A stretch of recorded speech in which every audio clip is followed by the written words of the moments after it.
गतिं दीक्षामाप्नोति दीक्षामाप्नोति दक्षिणां दक्षिणां श्रद्धामाप्नोति श्रद्धया सत्यमाप्यति। जीवन के मरने के उपरांत मोक्ष पद पाएगा। सूत जी बोले कि ऋषियों, इस तरह स्वयं भगवान की नारद को बताई हुई ये कथा आज मैंने आप लोगों से कही, अब और क्या कहूं। तो शौनक आदि ऋषि जो इस कथा को सुन रहे थे बोले, मुनिवर, ब्राह्मण शतानंद से सुनकर फिर धर्म शतानंद अपने महल में बैठा भगवान के पूजन में लीन था। उसी समय उसका एक साथी लकड़हारा लकड़ी का गट्ठर सर पर रखकर उस राह से गुजरा जहां कभी ब्राह्मण शतानंद एक टूटी फूटी कुटिया में रहा करते थे, लेकिन आज उस टूटी फूटी मड़ैया के स्थान पर उसे एक भव्य भवन दिखाई दिया। तो सोचने लगा, अरे यहाँ तो मेरे मित्र रहा करते थे शतानंद, न जाने वो कहाँ होंगे। ये महल किसने खड़ा किया है, जानना चाहिए। जानने की इच्छा से उसने महल के अंदर प्रवेश किया। तो आज तक जिन ब्राह्मण को उसने दर दर का भिखारी देखा था, आज ऐसे वैभव संपन्न अवस्था में धन और ऐश्वर्य से युक्त भगवान के पूजन में लीन उस महल में बैठे पाया। आश्चर्यचकित रह गया।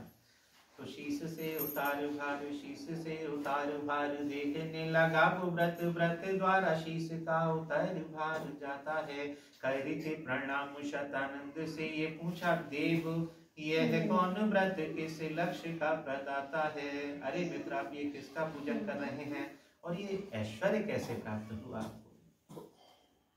तो बोले, विप्रदेव मैं इसी से श्री समृद्ध हुआ, यह सत्य नारायण व्रत कहलाता है। संकट भगाने वाला, भाग्य को जगाने वाला, भक्ति उमगाने वाला, दिव्य फल दाता है। भगवान की महिमा का बखान करने लगा ब्राह्मण शतानंद और बड़ी दृढ़ता के साथ उसने कहा कि भगवान सत्यनारायण सभी मनोकामनाओं को पूरा करने वाले हैं। तुम भी उनकी शरण में जाओ, निश्चय ही वो तुम्हारी भी मनोकामना पूर्ण करेंगे। लकड़हारे ने जब ब्राह्मण शतानंद को देखा और उसके ऐश्वर्य को देखा, उसकी बातों को सुना, तो उसके मन में भी भाव आ गया कि मैं भी भगवान का पूजन करूंगा। ब्राह्मण शतानंद से व्रत पूजन का सारा विधान समझा, लकड़ी का गट्ठर अपने सर पर रखा, मन में ये संकल्प धारण कर लिया कि आज ही इस लकड़ी के गट्ठर को बेचकर मुझे जो भी धन मिलेगा, अरे मैं उसी से भगवान सत्यनारायण का व्रत करूंगा, पूजन करूंगा। ऐसे भावों से उत्प्रोत होता हुआ भगवान के चरणों का ध्यान लगाकर वह लकड़हारा धनवानों की सुंदर बस्ती में जा पहुंचा। और आज मन में बस एक ही भाव था कि मैं घर पहुंचूं, भगवान का पूजन करूं। तो भाव के भूखे भगवान ने इस भक्त की आवाज भी सुनी। भगवान की कृपा हुई तो पहले से दूने मूल्यों पर अनायास गट्ठर बिक गया। ऐसा देखकर बड़ा प्रसन्न हुआ लकड़हारा। पूजन की सारी सामग्री जुटाते हुए, बंधु बांधवों को बुलाते हुए घर पहुंचा और जैसा विधान ब्राह्मण शतानंद ने उसे समझा दिया था उसके अनुसार केले के पत्ते लाया, सिंहासन सजाया, पंचामृत बाल को भगवान को अर्पण कर भक्ति भाव से पूजन को उद्यत हुआ। तो लौट घर आया, लाया कर दिल्ली के पादपों को मंदिर बनाया, मन भाया चित्त चाव से पंचामृत बाल भोग सब का सवाया, योग करके लगाया भोग खूब भक्ति भाव से। अरे बंधु बांधवों समेत गया आज भाग्य चेत, प्रभु को प्रसन्न किया सत्य के प्रभाव से।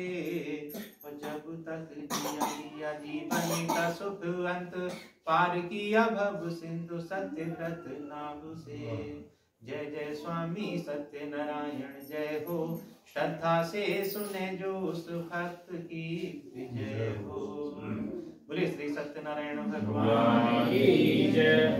श्रीमन नारायण नारायण नारायण, श्रीमन नारायण नारायण नारायण, भजमन नारायण नारायण नारायण, भजमन नारायण नारायण नारायण, भजमन नारायण नारायण नारायण, भजमन नारायण नारायण नारायण, श्रीमन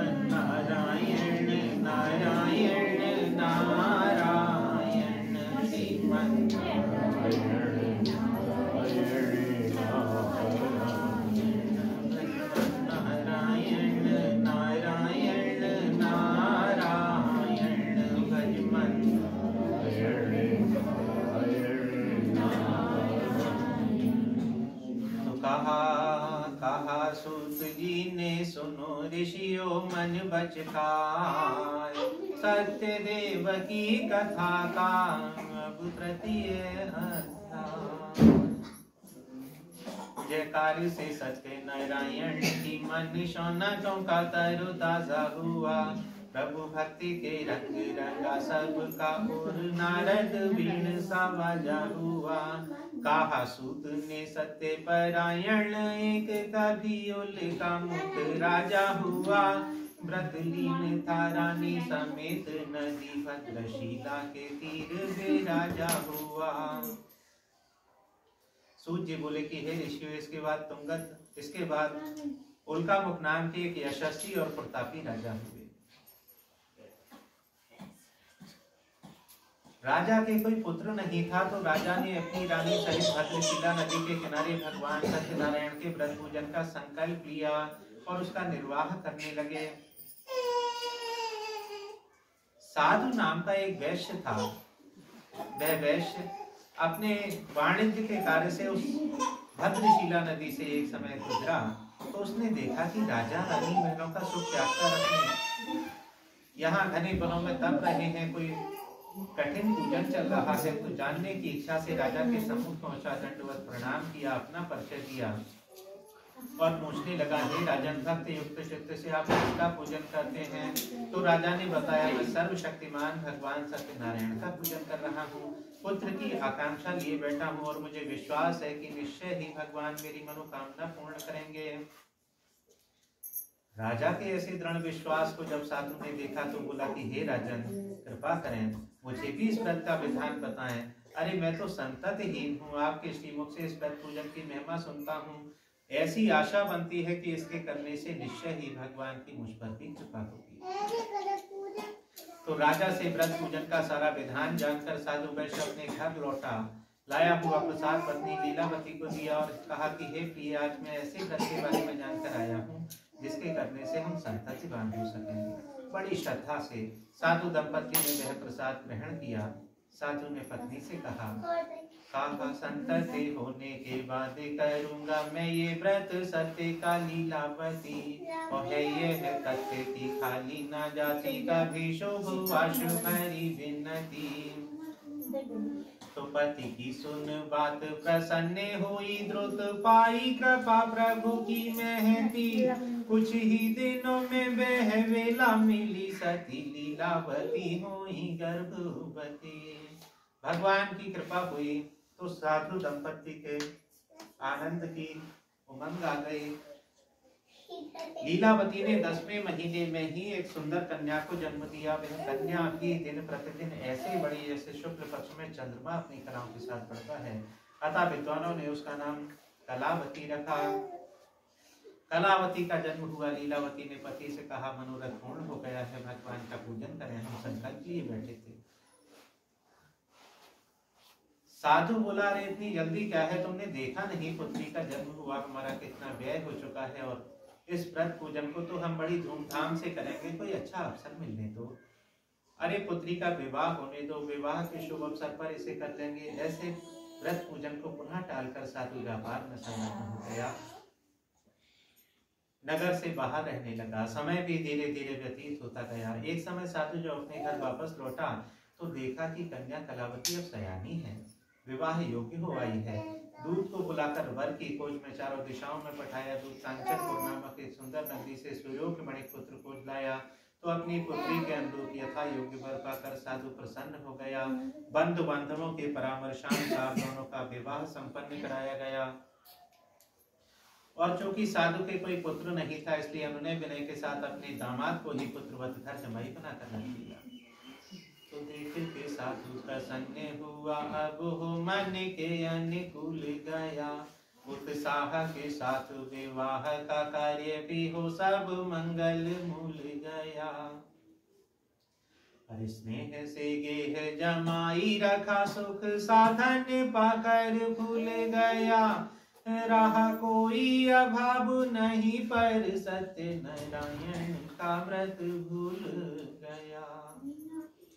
भगवान की कृपा से हर ओर से संपन्नता को प्राप्त होता गया। साधु लेकिन इस संपन्नता और ऐश्वर्य के बीच में वो भगवान का पूजन भूल गया, भगवान का नाम तक भूल गया लेना। इससे भगवान क्रुद्ध हुए। साधु वैश्य एक समय अपने दामाद को साथ लेकर राजा शशिकेतु की नगरी रत्नपुरी में व्यापार को पहुंचा, तो भगवान की माया से प्रेरित होकर दो चोर राजा के धन को चुराकर भागने लगे।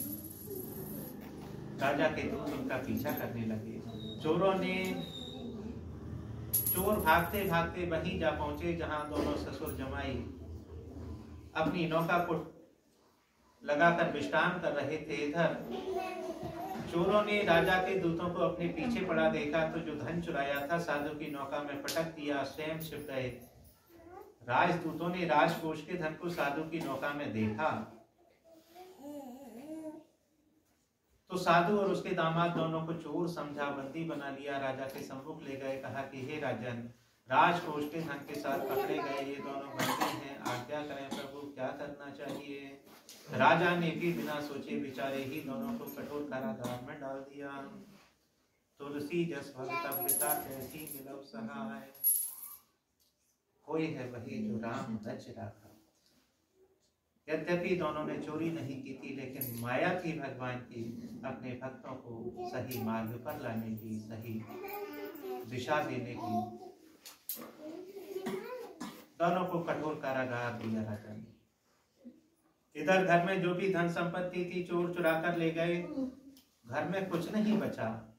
परिस्थितियां ऐसी प्रतिकूल होती गईं कि कलावती बाध्य हो गई इधर उधर भिक्षा मांगने को। भिक्षा मांग मांग कर कलावती लाती थी, तब माँ और पुत्री दोनों की भूख शांत होती थी। इस तरह दोनों अपना समय व्यतीत कर रही थी। एक दिन कलावती जब भिक्षा के लिए निकली, तो उसे राह में एक मंदिर से भगवान के पूजन की ध्वनि सुनाई दी।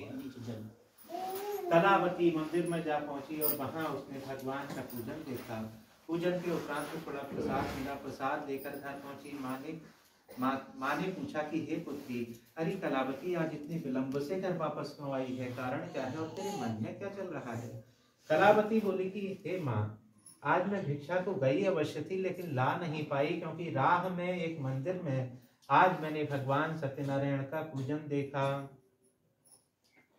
हे माँ, मैंने सुना कि वो सर्वशक्तिमान हैं, सभी मनोकामनाओं को पूरा करने वाले हैं। समय का वहां पता ही नहीं चला। भक्त मंडली नाच रही थी, गा रही थी, सब भगवान को रिझा रहे थे, अतः समय का पता नहीं चला और मैं भिक्षा नहीं ला पाई। बस ये थोड़ा प्रसाद मिल गया है, आज इसी को पाकर हम अपना समय व्यतीत कर लेंगे।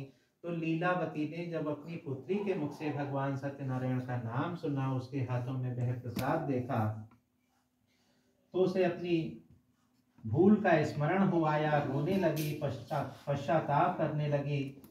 कहा कि अरे कलावती, आज कितना पावन नाम ले रही है तू भगवान सत्यनारायण का। अरे कभी तेरे पिता भी इस प्रसाद को लेकर घर पर आए थे, हमने भी भगवान सत्यनारायण के व्रत पूजन का संकल्प लिया था, उस संकल्प मात्र के प्रभाव से ही तो तेरा जन्म हुआ, लेकिन हमने इस व्रत पूजन को तेरे विवाह तक के लिए टाल दिया।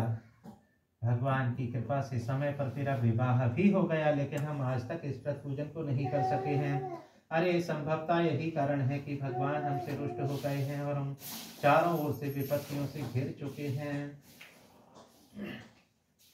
तो जैसे ही लीलावती को अपनी भूल का स्मरण हुआ, लीलावती कलावती दोनों ने भगवान के सुंदर रूप का ध्यान लगाया, प्रार्थना की, हे प्रभु, जब हमारे पति सकुशल घर वापस आएंगे तो हम निश्चय ही सभी सभक्त आपका पूजन करेंगे। प्रतिदिन मनाने लगी। लीलावती और कलावती भगवान को पुकारने लगी। इन अबलाओं की प्रार्थना पर प्रसन्न हो उठे भगवान। राजा शशिकेतु को जाकर स्वप्न में दर्शन दे दिया भगवान ने। कहा कि हे राजन, जिन दो वैश्यवरों को तुमने अपना बंदी बना रखा है वो दोनों निर्दोष हैं। यथाशीघ्र उन्हें अपने बंधन से मुक्त करो, अन्यथा तुम्हारा राज्यपाट, पुत्र पौत्रादि सब नष्ट हो जाएंगे। तो ऐसा स्वप्न देखकर घबरा गया राजा। मंत्रियों से पूछा क्या करना चाहिए। सबने एक स्वर में कहा, राजन, इसे भगवान का आदेश मानने में ही सबकी भलाई है। तो जब सबका मनोरथ एक सा दिखा, राजा ने साधु और उसके दामाद दोनों को मुक्त कराया। चौर व स्नान कराकर सुंदर वस्त्र और आभूषण उन्हें प्रदान किए। उनकी नौका में जो धन था उससे दोगुना धन राजा ने उनकी नौका में भरवा दिया। तो राजा के द्वारा जो अपने घर जाने की दोनों को अनुमति प्राप्त हो गई तो कहने लगे, हे राजन, आज आपने हमें जो मान सम्मान दिया है उसे हम जीवन भर नहीं भूल सकेंगे। दोनों ने ब्राह्मणों को कुछ दक्षिणा दी, मन से भगवान का गुणगान किया और अपने नगर की ओर प्रस्थान किया। बोले श्री सत्यनारायण भगवान श्रीमन नारायण नारायण नारायण श्रीमन नारायण नारायण नारायण भजमन नारायण नारायण नारायण भजमन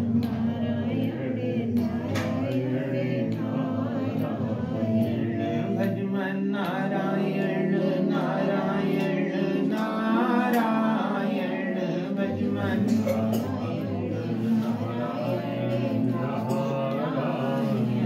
श्रीमन नारायण नारायण नारायण श्रीमन नारायण नारायण। तो कहा सूत ने यह कथा भवन देहे तु जहाज। अब चतुर्थ अध्याय भी सुने सभक्ति समाज। के यात्रा का सुमंगल के कृत्य कर साधु वैश्य सहित दमाद चला नाव पे सवार हो। वो बिना श्रम याचना किए ही मिला दूना धन्य, क्यों न हर्ष गर्व फिर मन में अपार हो। धन अपरिश्रम का बुद्धि कर देता नष्ट, ऐसी दुर्बुद्धि का क्या शुद्धि उपचार हो। भूल प्रभु भक्ति धन शक्ति का भरे जो भार, फंसी मझधार में वो नाव कैसे पार हो। पहले से दूना धन मिल गया था, साधु वैश्य को कूड़ा नहीं समा रहा था। उसे देखकर बार बार देख रहा था, नौका को विचार कर रहा था, कैसी कृपा है मुझ पर भगवान की। राजा ने पहले तो बिना कुछ पूछे मुझे बंधन से मुक्त कर दिया, फिर इतना धन दे दिया है, ये द्रव्य दे दिया है। मैं कैसे कितना परिश्रम करता तब ये सब प्राप्त होता। कृपा है भगवान की। नौका बहुत भर गई है, कहीं कुछ निकल ना जाए, ऐसा सोचता हुआ बढ़ रहा था। धन को निहार बलिहार हुआ जा रहा था, निकल न जाए कुछ कहीं जलियान से। दंडी रूप धार प्रभु आ गए परीक्षा हेतु, नाव में क्या पूछने लगे वो अनजान से। भगवान ने दंडी रूप में आकर प्रश्न किया कि हे भक्त, तेरी नौका में क्या है। साधु अभिमान से भर गया और कहने लगा, अरे महाराज, मेरी नौका में क्या है। द्रव्य नहीं इसमें है, मात्र लता पत्र भरे। उत्तर में साधु हंस बोला अभिमान से, तो कंचन के भक्त नहीं हो, कंचन के भक्त नहीं हो। निंदनीय कृत्य किया बोल के असत्य, प्रभु सत्य भगवान से। सत्यनारायण भगवान से उसने कहा, अरे मेरी नौका में कुछ नहीं है, लता पत्र आदि है। भगवान ने कहा, हे मस्त, चल तेरा कहा सत्य। सत्य हो तुम्हारा कहा कह निज पथ गाहा। दंडी जी जा बैठ गए सागर के पुल पर, और चिंता मुक्त साधु निज कर्म में निरत हुआ। कैसे पुण्य फलता को बुद्धि के बमूल पर। भगवान के ऐसा कहते ही उसका सारा धन धान्य उसके देखते देखते लता पत्रों में बदल गया, घास फूस हो गया। ऐसा देखकर मूर्छा आ गई साधु को।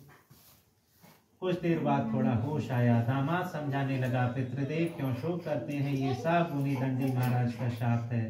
वह कोई दिव्यात्मा थे, हम पहचान नहीं सके उन्हें। तो समझ गया, अब उसके अंतर चक्षु खुले, अरे भगवान आ गए थे। भगवान को खोजने के लिए उद्यत हुआ, और जब उद्यत हुआ तो ऐसी भक्ति प्रबल हो गई कि जिधर देख रहा था भगवान का वही दंडी रूप उसे चारों दिशाओं में दिख रहा था। भगवान के अलावा कोई वस्तु उसे नजर नहीं आ रही थी।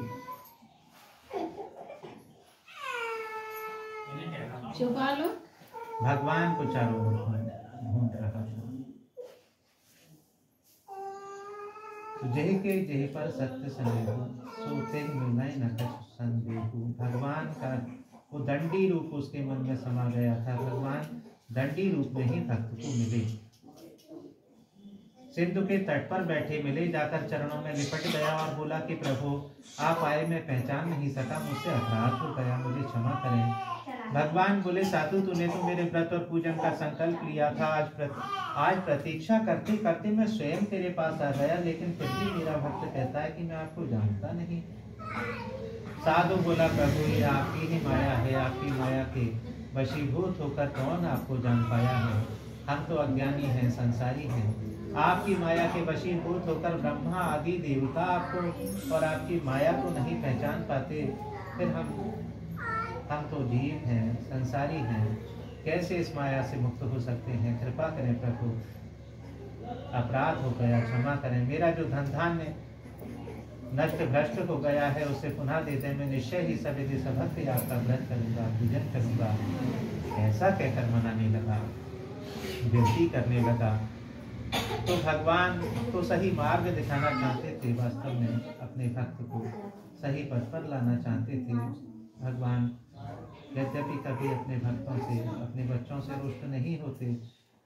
कभी कोई कष्ट आ भी जाए तो ये समझना चाहिए कि हम भगवान से दूर चले गए थे, उनके चरणों का स्मरण करना चाहिए। तो भगवान ने साधु को पुनः धन प्राप्ति का आशीर्वाद दिया और अंतर्धान हो गए। साधु ने लौटकर अपनी धन धान्य से परिपूर्ण नौका को फिर से नदी किनारे पाया, प्रसन्न हो उठा, वहीं भक्ति भाव से भगवान का पूजन किया और अपने नगर की ओर प्रस्थान किया। अब उसके मन में बस भगवान का नाम बस गया था। भगवान का नाम उच्चारित करता हुआ नगर की ओर चला। तो नगर निकट पहुंचा, झट पट साधु हरि नाम की लगाता रटना अधर से। और गेह को समीप जान हुआ पुल्लिकाय मान, आने का संदेशा घर भेज दिया चर से। दूत से कहा मेरे घर जाओ, आने का संदेशा दो। दूत ने घर जाकर लीलावती को बताया कि आपके पति दामाद जी सहित व्यापार से बहुत सा धन कमाकर नदी किनारे तक आ गए हैं। ऐसा कहकर दूत चला गया। लीलावती कलावती दोनों समय भगवान का पूजन कर रही थी। माँ ने पुत्री से कहा अरे कलावती, आज कितनी कृपा है भगवान की हमारे ऊपर। भगवान की कृपा से तेरे पति और पिता नदी किनारे तक आ गए हैं। मैं स्वागत को जाती हूँ, तू भी भगवान का पूजन करके प्रसाद लेकर वहां पहुंचना, बड़ी कृपा है हम पर। ऐसा कहते हुए लीलावती चली गई। इधर कलावती ने मन में विचार किया, भगवान का पूजन तो मैं नित्य प्रति करती हूँ, जिसके लिए मैं प्रतिदिन भगवान को मना रही थी। आज उनके दर्शन होंगे, भगवान का पूजन लौट कर करूंगी, प्रसाद बाद में पालूंगी, ये तो नित्य का करते हैं। ऐसे भाव आ गए। पूजन छोड़ा, प्रसाद त्यागा, अपने पति और पिता से मिलने की चाह में जगत पिता को भुलाकर कलावती नदी के तट पर जा पहुंची। लेकिन उसके पहुंचने से पहले ही भगवान की माया घटित हुई और उसका पति नौका सहित जल में अदृश्य हो गया। कोई नहीं समझ सका अचानक नौका कहाँ गई। लोग अनुमान लगाने लगे, अरे संभवतः इसका पति नौका सहित ही नदी में डूब चुका है। लेकिन ना ऐसी कोई खबर थी, ना ऐसा कोई तूफान था जिसमें ये घटना भी घटित हो। कलावती ने जब यह दृश्य देखा, लोगों की बातें सुनी तो रो पड़ी। माँ से कहा कि हे माँ, जब मेरा पति नहीं है तो मेरा जीना भी व्यर्थ है। मैं उनकी चरण पादुकाएं लेकर जल समाधि लगा लूंगी। माँ सांत्वना देने लगी, धीरज बंधाने लगी। नदी किनारे जो भी भाई बंधु मल्लाह के सब विस्मित थे। नौका अचानक कहाँ दृश्य हो गई। साधु ने अपने बंधु बांधवों को बुलाकर कहा कि ऐसा लगता है मुझसे कोई बड़ा भारी अपराध हुआ है, जिसके कारण मेरे इष्ट देव भगवान सत्यनारायण मुझसे रुष्ट हो गए हैं। अरे मैं अपने भगवान को मनाऊंगा, वो निश्चय ही मेरी पुकार को सुनेंगे। ऐसा कहकर भूमि पर दंडवत करने लगा, मनाने लगा। त्राहि माम की रट लगाने लगा साधु।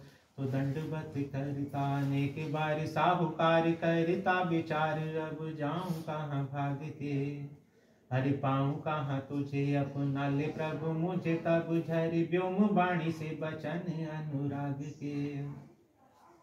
के साधु तेरी तनय आने की अपराध घोर, आई इस ओर प्रभु का प्रसाद त्याग के, जाए घर आए प्रभु का प्रसाद पाए, फिर स्वयं प्रकट होंगे लक्षण सुहाग के। ऐसी आकाशवाणी जब कलावती ने सुनी, अपने किए पर पश्चाताप करने लगी, रोने लगी। रोती हुई दौड़ती हुई भगवान को मनाती हुई अपने घर पहुंची। सभी देशभक्त भगवान का पूजन संपन्न किया, पूर्ण आस्था से प्रसाद लिया और भगवान के मंगल गुणों का गान गाती हुई नदी के तट पर पहुंची। कि मंगल में मंगल रूप सदा सुखकारी, भगवान दया निधि दीन बंधु हितकारी। मैं बालक हूँ मतहीन न कुछ भी जानू, किस भांति आपका दिव्य रूप पहचानू। हाँ किंतु आपको प्रणत पाल में मानू, इससे बढ़कर क्या महिमा और बखानू। है आप सर्वदा शक्तिमान असुरारी, भगवान दयानिध दीन बंधु हितकारी। मैं डूब रही हूँ कृपया मुझे बचाओ, गोविंद मेरी नैया अब पार लगाओ। नंगे पैरों फिर गरुड़ छोड़ कर धाओ, आओ आओ अखिलेश न देर लगाओ। बिगड़ी जाती है बात अन्यथा सारी, भगवान दयानिध दीन बंधु हितकारी। इस तरह कलावती जब भगवान को पुकारती हुई नदी के तट पर पहुंची तो वहां का दृश्य देखकर मुदित हो गई। उसका पति नौका में बैठा हुआ ऐसे मुस्कुरा रहा था जैसे कोई घटना घटी ही ना हो। आनंद चित्त पति को पाकर कलावती प्रसन्न हो उठी। पिता से कहने लगी, पितृदेव अब विलंब न करें, घर चलें, भगवान का पूजन करेंगे। साधु वैश्य बंधु बांधवों को साथ लेकर घर पहुंचा। सभी देशभक्त भगवान का पूजन संपन्न किया। प्रतिमाह संक्रांति व पूर्णिमा को इस व्रत पूजन का निर्वाह करने लगा। फिर कभी इस व्रत पूजन को करना नहीं भूला, भगवान भी उसे कभी नहीं भूले। इस लोक के सभी सुखों को भोग कर अंत में परम धाम को सिधाया। बोले श्री सत्यनारायण भगवान की जय। श्रीमन नारायण नारायण नारायण, श्रीमन नारायण नारायण नारायण, भजमन नारायण नारायण नारायण, भजमन नारायण नारायण नारायण, भजमन नारायण नारायण नारायण, भजमन नारायण नारायण नारायण, श्रीमन नारायण नारायण नारायण, श्रीमन नारायण नारायण नारायण।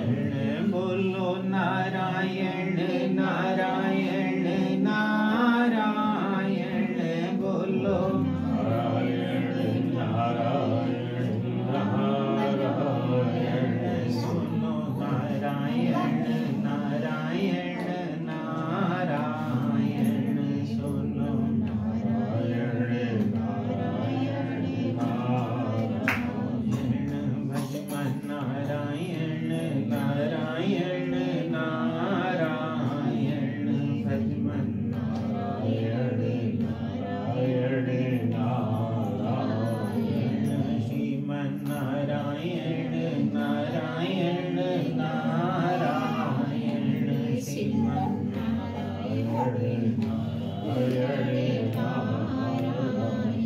सुनो शौनको सूत जी बोले गिरा पवित्र, इस पंचम अध्याय में प्रभु के अन्य चरित्र। प्रभु के प्रसाद का प्रकाशित महत्व किया, प्रभु के प्रसाद का प्रकाशित महत्व किया। तब उधन ऋषियों का मन हर्ष आया था। वो ऋषि थे विभोर, देखते थे सूत जी की ओर। आगे सूत ने पूत रस बरसाया था कि तुंगध्वज नाम का नरेश हुआ जिसका के नाम के सदृश यश ध्वज लहराया था। और इस हितकारी प्रजापालक नरेश ने भी सत्यदेव का प्रसाद त्याग दुख पाया था। सूत जी बोले कि हे ऋषि, इसके बाद तुंगध्वज नाम के प्रजा वत्सल राजा हुए। अपनी प्रजा को अपनी ही संतान की तरह प्रेम करते थे, पालन पोषण किया करते थे। एक दिन प्रजा को हानि पहुंचाने वाले हिंसक पशुओं का शिकार करने के लिए राजा वन में गए। लौटते समय थकान का अनुभव किया। एक घने बट वृक्ष की छाया दिखाई दी, वो वहां विश्राम करने लगे। राजा ने देखा वहीं कुछ दूरी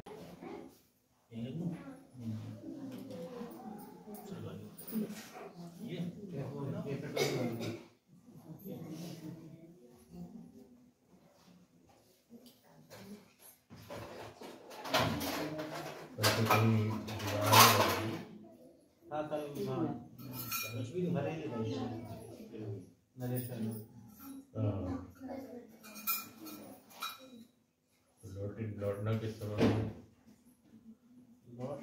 समानों के आसपास में बन गया वो जुगाड़ वो तो देखना है। आज सुबह सवार हुई। हाँ ये लोग गए होंगे, गए थे कुछ दिन पहले। हाँ गए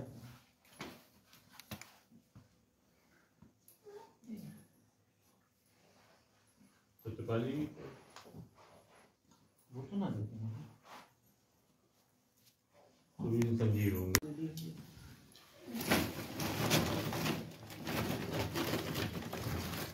ज्यादा ही बड़ी है।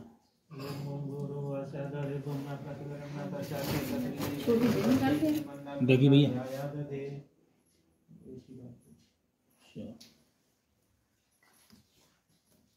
घी में लगा के तीनों एक एक महात्मा जात दशनी जस वरदा सुचित वरदाय आसमान प्रजया पशु ब्रह्म जसे नान्या ध्येय समेत स्वाहा। चढ़ो अंदर दूसरी ओम संदाग्नि दोषत गतैर वो जेता तथे मासिन अभ्यजोतन सुस्मित दाय सोचे शेखतम तीव्रम जोतन हलय आपे से स्वाहा। ओम संत्वा समस्त वीरंद्रो गतिन वर्धयामसि विरचो चाय विष्ठय स्वाहा।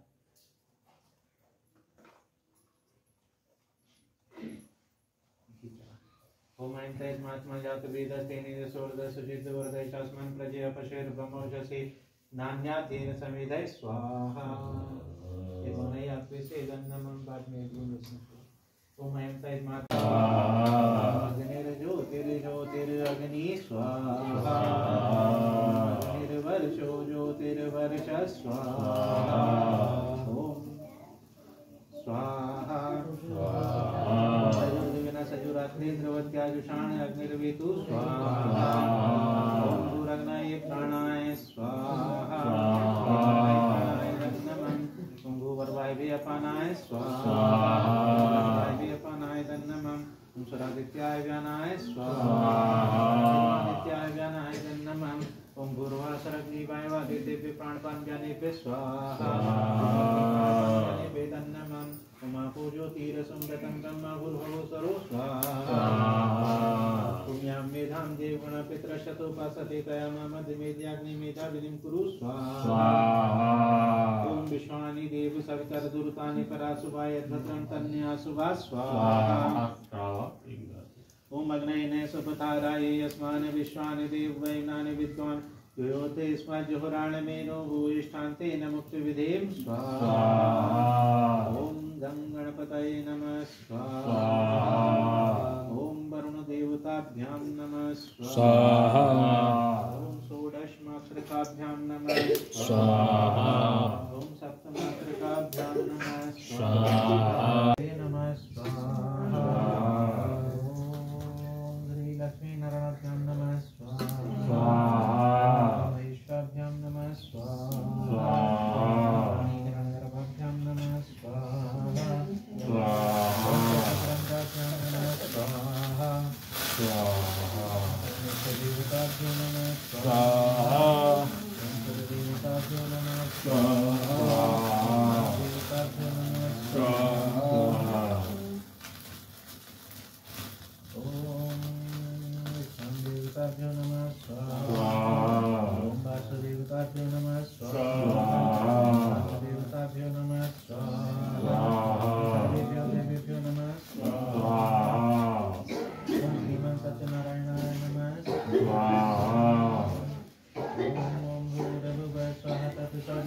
वरेण्यं भर्गो देवस्य धीमहि धियो यो नः प्रचोदयात् ॐ भूर्भुवः स्वः तत्सवितुर्वरेण्यं भर्गो देवस्य धीमहि धियो यो नः प्रचोदयात् ॐ भूर्भुवः स्वः तत्सवितुर्वरेण्यं भर्गो देवस्य धीमहि धियो यो नः प्रचोदयात्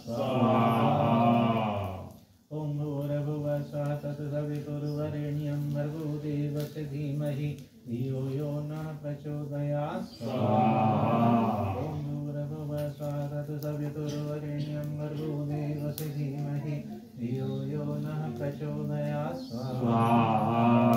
तीन बार में सब ॐ पूर्णमदः पूर्णमिदं पूर्णात् पूर्णमुदच्यते पूर्णस्य पूर्णमादाय पूर्णमेवावशिष्यते ॐ सर्वं वै पूर्णत्वं स्वाहा ॐ सर्वं वै पूर्णत्वं स्वाहा ॐ सर्वं वै पूर्णत्वं स्वाहा धार से चढ़ाओ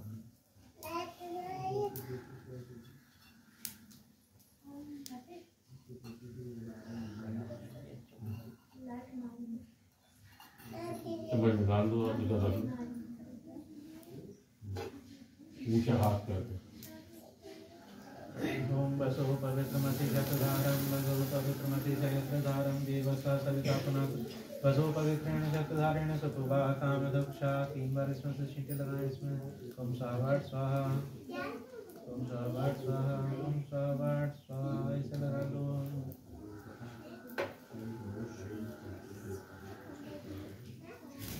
मंगलम भगवान विष्णु मंगलम गरुड़ध्वजा मंगलम पुंडरीकाक्ष मंगलाय